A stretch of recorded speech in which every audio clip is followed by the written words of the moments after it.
Houthi kembali mengancam Israel dan sekutunya, negara barat yang dianggap melenggangkan pasukan pertahanan Israel atau IDF membombardir Gaza. Militan Yaman ini bersumpah akan melakukan eskalasi dengan banyak pilihan menyerang Israel. Tidak hanya itu, Houthi pun akan menargetkan warga sipil Amerika Serikat dan Inggris. Dikutip dari ITV News, hal tersebut disampaikan oleh seorang pejabat senior politik Houthi, Mohammed Al-Bukhaiti. Ia mengatakan Houthi sedang mempertimbangkan berbagai opsi kemungkinan eskalasi. Hal itu terjadi lantaran Israel terus membombardir warga Palestina di jalur Gaza.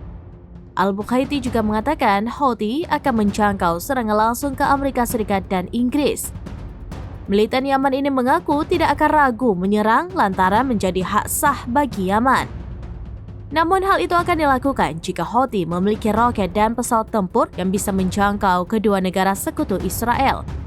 Meski begitu, hingga saat ini Houthi terus melakukan eskalasi di Laut Merah.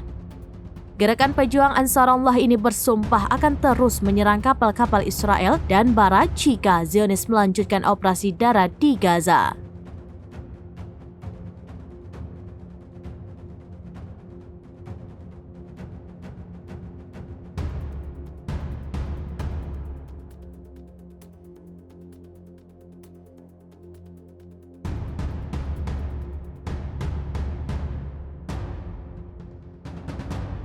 Download Tribun X sekarang, menghadirkan lokal menjadi Indonesia.